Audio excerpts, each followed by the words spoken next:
Conference, John Hannett, General Secretary of Usdaw. Conference, public service cuts affect every one of us. That is why all trade unions in the public sector, in the private sector, union members, Labour Party members, we all stand together against these despicable and damaging cuts. And conference, here's one reason why. There are many and there are many varied ones, but here's one. Conference, every minute of every day, another shop worker is assaulted, threatened or abused. So during my speech to you, at least 5 shop workers will have been on the wrong side of an angry customer, a shoplifter trying to get away with it, or a youngster who has been refused the sale of alcohol. And conference, that is why one of Usdaw's flagship campaigns is called Freedom from Fear.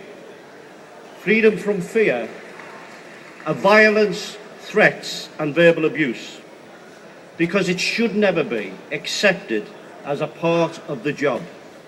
But it isn't conference only shop workers who face these problems.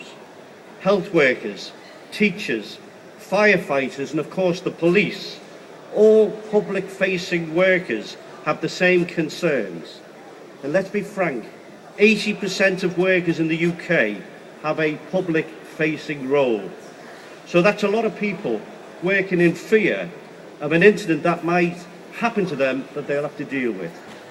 Which conference brings me to the subject, the very important subject of the issue of police cuts. Whilst it's an employer's first duty to keep their employees safe, it is the government's first duty to keep us all safe.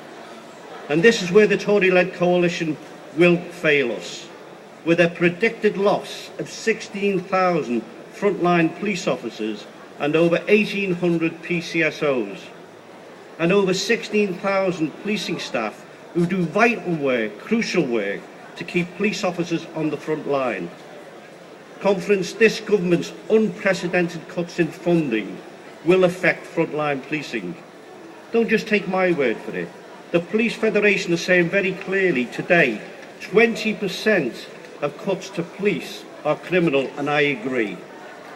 Cuts, conference, cuts that have gone too far, too fast, and it's the same across the public sector, in health, in education, in social care, in housing, in transport, the list goes on.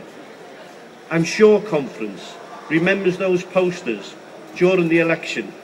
David Cameron's face plastered all over every marginal seat, saying they're not going to cut the deficit, saying they're going to cut the deficit, but not the NHS. Doesn't that promise sound hollow today? Yes. Last week we saw the government borrowing had fallen as promised, not fallen as promised, but has risen by £1.9 billion in the last year, whilst waiting times in the NHS are rising all the time. The Tories' age of austerity is definitely hurting, but it's certainly not working. We know that the Labour's investment in police made a real difference.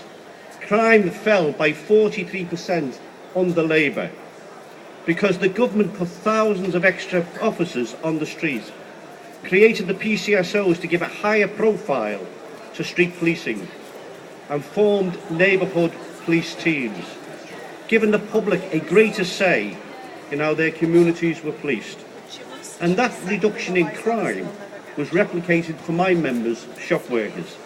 The British Retail Consortium's annual crime survey shows that violent incidences against shop workers have halved since 2004. No coincidence.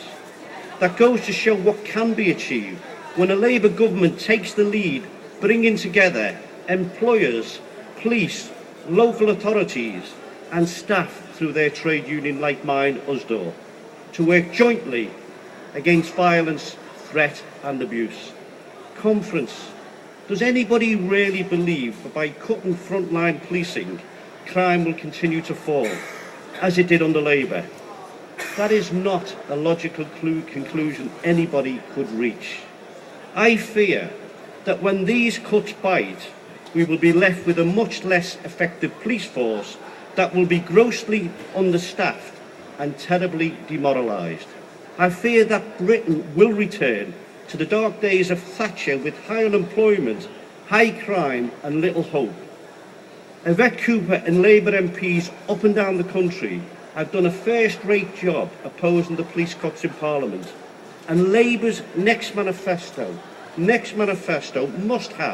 should have a commitment to ensuring there are sufficient numbers of police officers to keep crime falling once again. In conclusion, conference, my members, Usdaw members, up and down the country will be campaigning and petitioning against these cuts. We look forward to working with the Labour Party on what is a very important issue. I move composite 3. Thank you.